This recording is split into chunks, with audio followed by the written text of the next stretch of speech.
नमस्कार दोस्तों। तो डंकापति का नया डंका जो है यहाँ पर बज गया है और SU-57 को लेकर के भारत की एक बहुत ही शानदार, अभी आपको पता ही है 2-3 दिन पहले बहुत ही बड़ी डील के बारे में बातचीत हो रही थी और हो सकता था कि SU-57 का प्रोडक्शन भारत में हो। ये सारी चीज़ें चल रही थी, तभी कैटसा के अंतर्गत यूएस ने, डंकापति ने अपना डंका बजाया और कहा कि SU-57 जो भी देश खरीदेगा या जो भी डेट अपने यहाँ पर प्रोडक्शन करेगा उसकी, उनके ऊपर सैंक्शंस लगाए जा सकते हैं, जिसमें अल्जीरिया के ऊपर सैंक्शंस लगाने की बात ऑलरेडी शुरू हो चुकी है। अब आपको कैटसा सैंक्शंस के बारे में थोड़ा बहुत जानकारी होगी कि इसके तहत यूएस बस क्या करता है, सैंक्शंस लगा देता है और अपने एडवर्सरीज मतलब यूएस की एनिमीज़ के साथ जो भी डिफेंसिवली इंटरैक्ट करने की कोशिश करता है, यूएस उनके ऊपर सैंक्शंस लगा देता है किसी भी पर्सन या एंटिटी के ऊपर। अब यूएस ने वही धमकी अल्जीरिया को दे दी है, कहा है कि अल्जीरिया के ऊपर ये सैंक्शंस लग सकते हैं क्योंकि एक लास्ट अक्टूबर एक डॉक्यूमेंट भी रिलीज़ हो गया था, कहते हैं कि लीक हो गया था, रोस्टेक का एक डॉक्यूमेंट था जो लीक हो गया था, जिसमें पता चला कि भाई अल्जीरिया ने 12 SU-57 खरीदे। उसको लेकर के यूएस जांच कर रहा था और फाइनली उन्होंने स्टेटमेंट दे दिया है कि अल्जीरिया से बात चल रही है, हो सकता है उनके ऊपर सैंक्शंस लगा दे, ये भी हो सकता है कि उनको नहीं लगाया जाए सैंक्शंस, वार्निंग देकर छोड़ दिया जाए।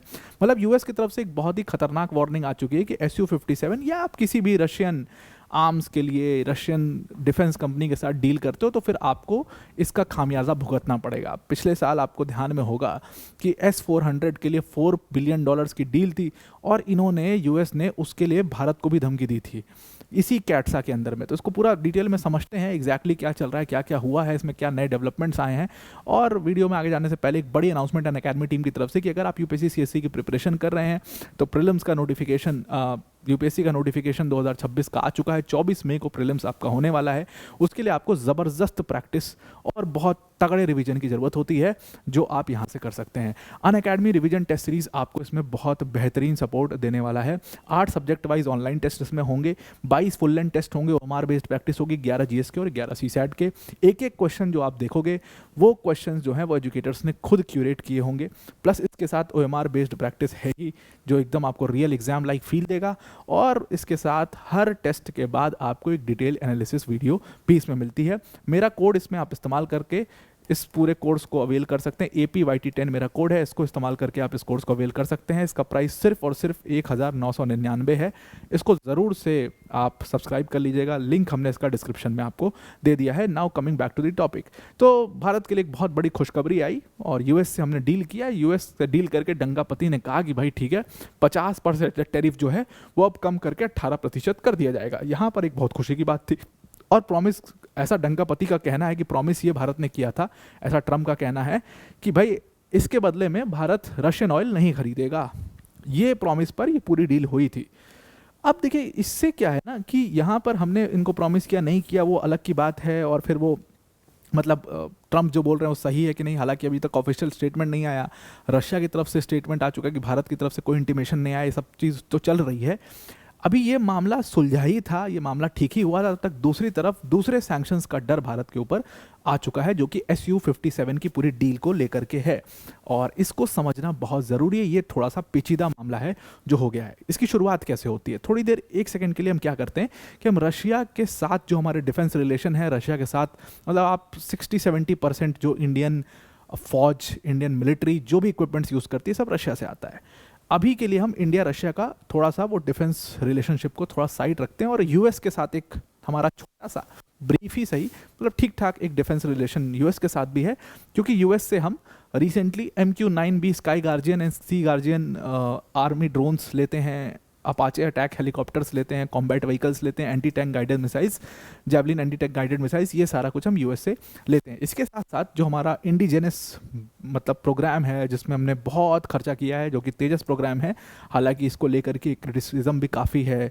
और तमाम स्क्रूटनी चल रही है इस प्रोग्राम के ऊपर। खैर ये जो तेजस पूरा प्रोग्राम है इसका जो सक्सेस होना भी डिपेंडेंट है किस चीज़ के ऊपर, that is dependent on American GE jet engines के ऊपर।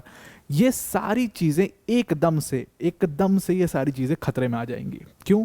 क्योंकि डोनाल्ड ट्रंप का स्टेटमेंट, डंकापति का स्टेटमेंट, हैरान करने वाला स्टेटमेंट इसके ऊपर आ गया है रिसेंटली, क्योंकि अल्जीरिया ने रशिया के साथ SU-57 फाइटर जेट्स के लिए एक डील करी, 12 SU-57 फाइटर जेट्स खरीदे थे। यूएस कह रहा है कि वो अब अल्जीरिया के ऊपर सैंक्शंस लगाने जा रहे हैं and they are in talks. US के स्टेट डिपार्टमेंट के जो मिडिल ईस्ट अफेयर्स के ऑफिसर हैं उन्होंने कहा कि अगर कोई भी देश रशिया के साथ ऐसा कोई आर्म्स डील करता है, ऐसी कोई बड़ी डिफेंस डील करता है, तो वो चीज़ हमारे लिए बहुत ज़्यादा कंसर्निंग है और कैट्सा के अंतर्गत उनके ऊपर हम एक्शन ले सकते हैं। कंसर्निंग इसलिए है क्योंकि ये अपनी दुश्मन देश को इतनी ताकतवर होने नहीं दे सकते। बहुत सिंपल सी बात है, इन्होंने बहुत क्लियरली इस चीज़ को कह दिया है। असल में कैट्सा क्या है? कैट्सा एक एक्ट है जिसका नाम है countering America's adversaries through sanctions act.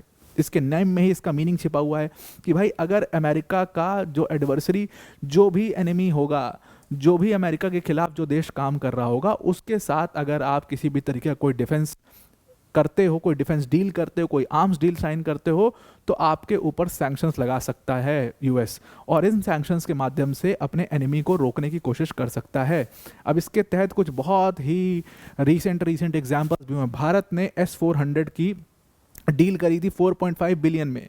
Bharat के ऊपर लगातार प्रेशर बनाया गया कि कैट्सा के अंतर्गत आपके ऊपर सैंक्शंस लगा देंगे। भारत ऑलरेडी हालांकि उसको मानने के लिए भारत ने इनकार किया और काफ़ी उसके लिए भी मतलब काफ़ी ज़्यादा उसके लिए बातचीत हुई। चाइना को ऐसी सेम धमकी दी गई थी, टर्की को धमकी दी गई। टर्की तो आपको पता ही है, Turkey was also kicked out from the program. Turkey का जो F-35 प्रोग्राम के अंतर्गत टर्की था, जैसे ही रशिया के साथ उन्होंने S-400 के लिए डील करी, S-400 उन्होंने रिसीव किए, टर्की को उस प्रोग्राम से ही, F-35 के प्रोग्राम से ही निकाल दिया था। वो कैट्सा सैंक्शंस के अंतर्गत ही निकाला गया था। तो इस तरीके से सारे EU को, वियतनाम को, बहुत सारे मतलब देशों को ये यूएस धमकी देता रहा है इस कैट्सा के बेसिस पर। अल्जीरिया को अभी उन्होंने रिसेंटली में धमकी दी है। उन्होंने कहा है कि अल्जीरियन गवर्नमेंट के साथ ऑल्दो हमारी टॉक्स चल रही हैं, बात चल रही हैं, हो सकता है कुछ बीच का रास्ता हो जाए, कैसे इस चीज़ को हम सही कर सकते हैं इसके बारे में चल रहा है। लेकिन अल्जीरिया ने क्योंकि रशियन जेट्स को खरीदा, इसलिए हम अल्जीरिया के ऊपर ये एक्शन ले रहे हैं। उन्होंने कहा कि भाई हम अपने इंटरेस्ट को प्रोटेक्ट करने के लिए बिल्कुल बाध्य हैं और इसीलिए कैट्सा के अंतर्गत ये जो भी एक्शंस लिए जाएंगे काफ़ी स्ट्रॉन्ग एक्शंस होंगे। अब अल्जीरिया का हुआ क्या था? दिक्कत ये हो गई थी 2025 में अल्जीरिया ने रशियन Su-57 फाइटर जेट्स को कंफर्म किया कि ये रशिया से Su-57 फाइटर जेट्स खरीद रहे हैं। हालांकि जो अल्जीरिया था, it was the first customer of Su-57, लेकिन एक डॉक्यूमेंट लीक होता है। वो डॉक्यूमेंट रोस्टेक का डॉक्यूमेंट लीक हो जाता है। बहुत रोस्टेक बेसिकली पेरेंट कंपनी है जो Su-57 बनाती है, उस कंपनी की पेरेंट कंपनी रोस्टेक है। उनका एक डॉक्यूमेंट रिलीज होता है जिससे ये पता चलता है, अक्टूबर में लास्ट ईयर ये हुआ था कि 12 Su-57 जेट्स जो हैं वो रशिया से खरीदे हैं अल्जीरियन गवर्नमेंट ने, और इसकी डिलीवरी इनके पास 2024 से लेकर के 2026 तक के बीच में इनको इसकी डिलीवरी भी मिल जाएगी। यानी कि प्रोडक्शन बहुत तेज़ हो रहा है इनका। तो इसके बाद अल्जीरियन गवर्नमेंट का जब ये पूरा परचेज डील बाहर आई, तो यूएस ने इसके ऊपर जांच करनी शुरू की और अभी रिसेंटली उन्होंने स्टेटमेंट दिया कि हम अल्जीरिया के ऊपर एक्शन ले सकते हैं। अब कुछ ऐसा ही भारत की भी डील Su-57 के लिए चल रही है। आपको पता ही है कि हिंदुस्तान एरोनॉटिक्स लिमिटेड जो है वो रशिया की कंपनी के साथ मिल करके को प्रोडक्शन करने वाला, मतलब भारत में इंडिजिनसली प्रोड्यूस करने वाला है Su-57 को। इसकी पूरी बात चल रही है। SAL ने इसको कंफर्म भी किया कि वो रशिया की 5th जनरेशन जो फाइटर जेट है उसका प्रोडक्शन भारत में करना चाहता है, ताकि भारत की जो इंडियन एयरफोर्स की जो नीड्स हैं उसको हम फुलफिल कर सकें। और अभी आपको पता ही है कि रिसेंटली हमने बहुत गजब के प्रोग्राम्स लेकर के आए। रिसेंटली हम अपने डिफेंस में काफ़ी चेंजेस कर रहे हैं, क्योंकि ऑपरेशन सिंदूर के बाद भी ये बात भी आई थी कि कहीं ना कहीं हमें अपने एयरफोर्स में सीरियस चेंजेस करने चाहिए। हमें थोड़ा सा टेक की तरफ और फोकस रह करके देखना चाहिए और फोकस होना चाहिए। तो इसीलिए भारत काफ़ी सारे चेंजेस कर रहा है। उसी के अंतर्गत HAL की ये बात रशियन कंपनी के साथ में चल रही थी कि हम ये करेंगे कि ऐसा भारत में ही को प्रोड्यूस करेंगे। और जो कंपनी है HAL, उसका इसी तरीके का एक ऑलरेडी अग्रीमेंट साइन हो गया। HAL ने UAC के साथ ऑलरेडी एक अग्रीमेंट साइन कर ही लिया है, जिसके बारे में आपको पता ही होगा। इसके अंतर्गत सुखोई सुपरजेट 100 SJ-100 जो सिविल एयरक्राफ्ट है वो अब भारत में बनेगा। तो इसके ऊपर भी बात होने लगी कि भाई जब SJ-100 के लिए एक अग्रीमेंट हो सकता है तो Su-57 के लिए भी एक अग्रीमेंट हो सकता है। तो HAL मतलब UAC के साथ बिल्कुल एक अग्रीमेंट में Su-57 को प्रोड्यूस करने के लिए जा सकती है। जैसे ही ये बात सामने आती है, वैसे ही यूएस को कैट्सा सैंक्शंस का एक यूज़ करना, तुरंत यूएस इस्तेमाल करना, इसको कैट्सा को शुरू कर देता है अल्जीरिया के ऊपर। ये जो पूरा सैंक्शन का जो इन्होंने धमकी दिया है, ये सिर्फ एक धमकी नहीं है, ये बाकी के जो जितने देश हैं जो रशिया के साथ इंटरैक्ट कर रहे हैं डिफेंसिवली, उनके लिए भी एक बहुत बड़ी चुनौती बन करके खड़ा हो चुका है। अब जो रशिया की कंपनी है जो रोस्टेक, वो रशिया की स्टेट ओन्ड कंपनी है। रशिया में ज़्यादातर स्टेट ओन्ड कंपनी बढ़िया बिजनेस करती है, तो वो रशिया की स्टेट ओन्ड कंपनी है, पेरेंट कंपनी है UAC की, और वही इसमें पूरी तरीके से इन्वॉल्व है। यूएस ने 2022 में पहले ही उसको specially designated nationals and blocked persons की लिस्ट में डाल दिया था। ये लिस्ट कैट्सा के अंतर्गत ही बनती है और उसमें इन्होंने 70 एंटिटीज़ को ऑलरेडी इसके अंतर्गत डाल रखा है, जिनके साथ कोई भी बिजनेस नहीं कर सकता। अगर बिजनेस करेगा तो यूएस उनके ऊपर सेकेंडरी सैंक्शंस लगा सकता है। मतलब अगर ये जैसे ये रोस्टेक कंपनी है, वो एक लिस्ट के अंदर मौजूद है, अगर भारत उनके साथ रोस्टेक के साथ कोई भी डील करता है तो सेकेंडरी सैंक्शंस भारत के ऊपर भी लग सकते हैं, और इसीलिए अल्जीरिया के ऊपर ये लोग सैंक्शंस लगाने की बात कह रहे हैं।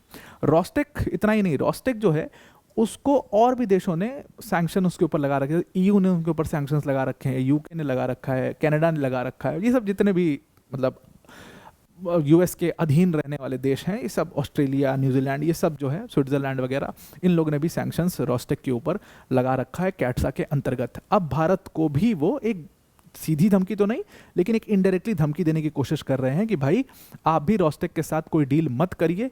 अगर आप रोस्टेक के साथ डील करते हैं, आप SU-57 का प्रोडक्शन भारत में करते हैं, तो आपको हो सकता है यूएस के सेकेंडरी सैंक्शंस झेलने पड़ जाएं। अभी आप एक टैरिफ से निकले हो, एक टैरिफ वॉर से बाहर आए हैं, दूसरे सैंक्शंस आपको झेलने पड़ सकते हैं। ये डंका-पति का डंका जो है वो फिर से बज चुका है। अब भारत के इसके ऊपर क्या प्रतिक्रिया आती है, रशिया इसको किस तरीके से लेता है, इसके ऊपर अपडेट्स बनी हुई हैं, इसके ऊपर देखना बहुत ज़रूरी है कि इसको कैसे लिया जा रहा है। जैसे कोई इसके ऊपर अपडेट आएंगे आप तक ज़रूर हम पहुंचाएंगे। आई होप आपको पूरा आर्टिकल समझ में आ गया होगा। आज के लिए इतना ही। Thank you and have a nice day.